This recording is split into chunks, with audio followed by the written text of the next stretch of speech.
Hi, Ron. Would you like to go out for dinner after work today? I'd be even happier if you got a reservation at a restaurant with a view. Miss Cross? Please, call me Pam. I'm sorry, but I have a meeting with our branch overseas at night today. I have to stay after work since there's a time difference. Not only that, but I'm trying not to go drinking or eating with other women. It's no use no matter how many times you invite me. What? How many times have you turned me down like this until now? Let's just try and go out once, okay?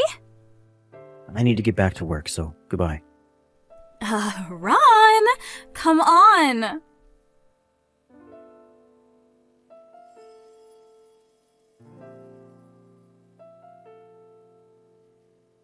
Hi, Claire. I'm finally done with work. Must have been a hard day. Sorry about today. I was planning on having dinner at your apartment after work today, but... It's alright, don't worry about it. Still though, this overtime came out of nowhere. Yep, it was suddenly decided that we would have a meeting with our overseas branch. There was a time difference as well, so it was a mess. Make sure to get some rest, alright? Yeah, thanks. So, are you going to go straight home today? Yep. We're going to discuss the wedding ceremony with the planners tomorrow, so I should probably get some sleep. Yeah, I'll take a bath and go to bed early as well. Alright, see you tomorrow. Yep, see you tomorrow. Good night. Good night.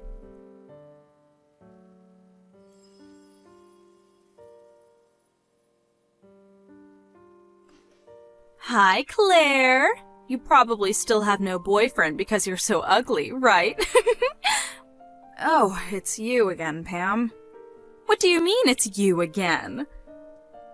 I've told you this 1,000 times. I cut ties with you and everyone else in my family once I graduated high school and was kicked out of home. Haven't you noticed that just because you got my new phone number from my friends who didn't know what happened doesn't mean I'm gladly welcoming your texts? Of course! That's why I'm texting you. I don't know what's funny about this, but I'm no longer the girl you knew who was always tense and scared of what her family thought. Even if you insult me like you used to back home, I just don't care what you have to say anymore. Huh? If that's fine with you, then alright. I'll reply to your texts, but I think we'll just be wasting each other's time. It'd just be a bother, really. Huh? What's with the attitude? You're just a failure that was never loved by Mom and Dad. Yes, but Aunt and her husband adopted me and treated me like I was their own daughter, so it doesn't really bother me. What? What's your deal? You've never even had a boyfriend. But I do have a boyfriend. What? There's something I need to take care of now. Bye. Hey, you really surprised me. There's no way an ugly woman like you could ever get a boyfriend. You're lying. I, on the other hand, am on good terms with the son of a CEO.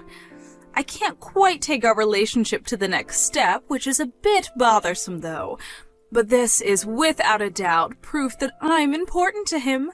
The way he's so stoic and strict is a sign that he's going to be a good husband once we get married.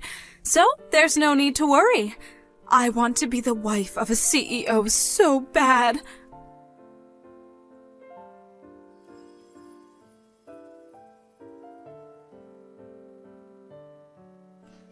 Hi, Ron. What's the meaning of this? What is it, Miss Cross? The invitation to your wedding ceremony that you are handing out to everyone in the department? Why did you give one to me as well? I thought that it was my responsibility as a son of the CEO, and as the person who's going to be the CEO after my dad. My fiancé agreed to it as well, so it was decided that I would invite everyone in the company to our wedding reception. Of course, I'm not forcing anyone to come, and it won't affect your standing at work either, so it's fine if you don't go. That's not what I'm talking about. What do you mean you're getting married? I thought I was your girlfriend. What are you talking about? I don't remember you ever being my girlfriend, and I turned down all your invitations to dinner. I told you that I wanted you to stop as well. But that's because I was important to you, right? To be honest, I don't remember doing anything that might have given you the idea that I was interested in you. I've been going out with my fiancé ever since university. What? It's been almost 10 years, but even if we did have a few fights, we've gotten along. I think that I was loyal to her in my own way during that time. I don't think that's going to change once we get married, but if you're going to spread strange rumors, whether outside the office or in it, then I'm going to have to intervene where I have to. Please stop making any more trouble. But...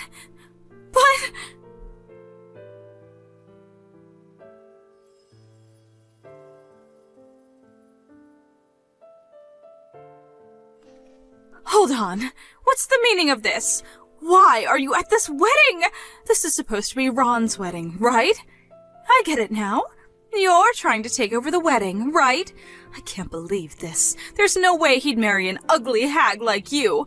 It's no use trying to seduce the groom when he's the son of a CEO. The only person who's allowed to destroy this wedding is his true lover, me. I'm the one who's going to stand next to him wearing a wedding dress. I won't let you bother us. I'll kick you out no matter what.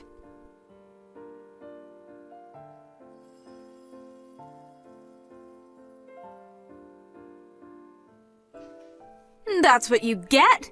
I pulled you all the way outside of the venue. I came up with it on the fly, but me rubbing balls of dirt I made from the flower bed was effective as well. That was so fun! No, not only can you no longer enter the venue, but you won't be able to show yourself to Ron. That was you, Pam? Yep. Did you not notice because I had gotten so much prettier? I can vaguely recognize you, but I was surprised because the evil determination on your face was so evident. What? I just told Ron what you did to me. Huh? So what if you told him? He's not going to help someone like you even if you did. On the other hand, he is going to treat me like a hero now for saving his wedding. There's no way a hag like you could ever be a bride. Oh my, this might be my chance. Pam, did you read the names of the bride and groom on the wedding invitation? What?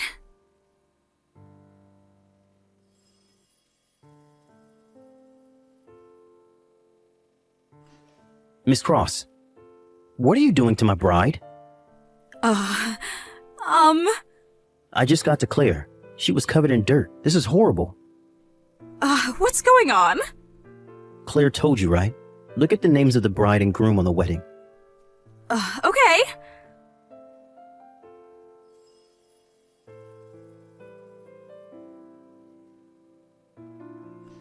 What? Is this my sister? Huh? My sister's name is written as the bride's name.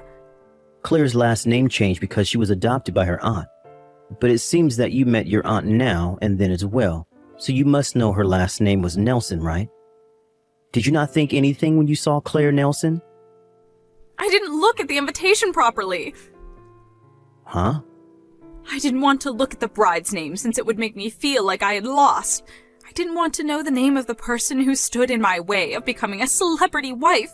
How should I have known that the wife of Ron, who's so high-spec, is my ugly failure of a sister? I don't appreciate you insulting my fiancé like that, but... Oh no, it's just that... But Claire says that isn't the problem, so I'll pretend I didn't hear it. You understand now though, right? My fiancé, Claire, is your sister. That's impossible.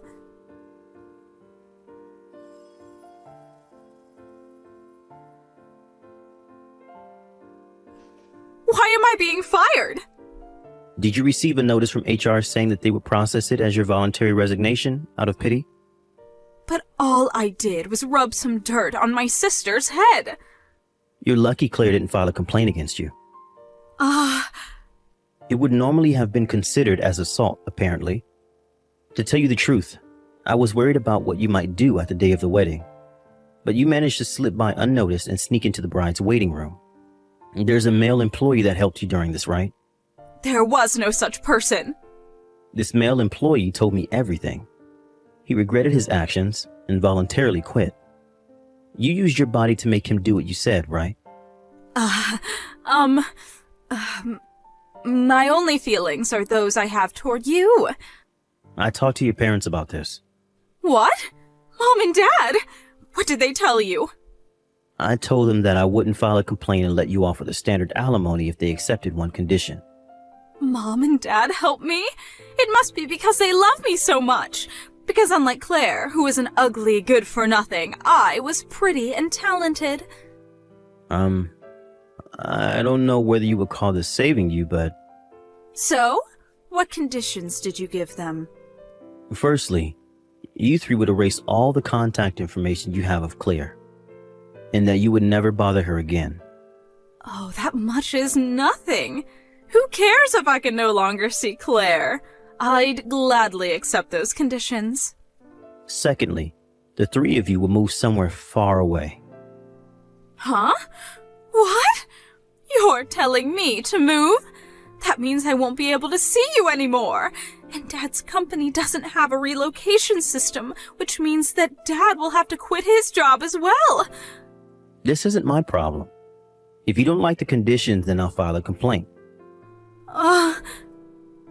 You'll probably get a criminal record if you don't accept. I don't want that. Then, you'll have to do what I say. This is so unfair. All I wanted was to marry you and become the wife of a CEO. To think that my sister would steal that from me. She didn't steal me from you. All you did was cause trouble on your own. You haven't even reached the starting point. But we were in love. No, we weren't. You were just being delusional this whole time. Well then, I doubt we'll ever meet again, but... Wait, Ron! Think this through. I could be a much better wife than Claire could ever be. Don't ever show yourself to me or Claire ever again. Ron, please! Goodbye.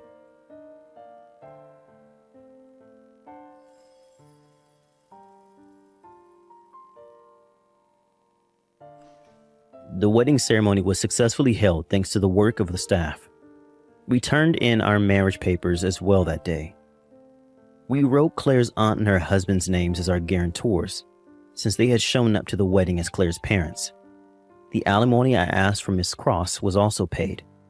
Apparently, they got the money by selling their house that was already 80 years old.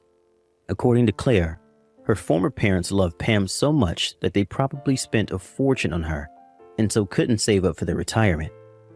For now, it seemed that they're going to live off Pam's father's retirement money. But it was revealed that her parents were actually in debt. Pam was forced to help in paying back the debt, and so she now works multiple part-time jobs nonstop. Apparently, one of these jobs is working at a brothel. Why am I not surprised? After all, she did get one of the male employees at the wedding to do what she said by selling him her body. Anyways, Pam was able to pay back their debt quicker than anyone would have guessed, since apparently her job at the brothel actually paid pretty well. She now spends every day more or less in the same manner, work a few hours during the day, and work a few more hours at night at the brothel. Apart from losing a few friends after the incident, things more or less seem to have worked out for her.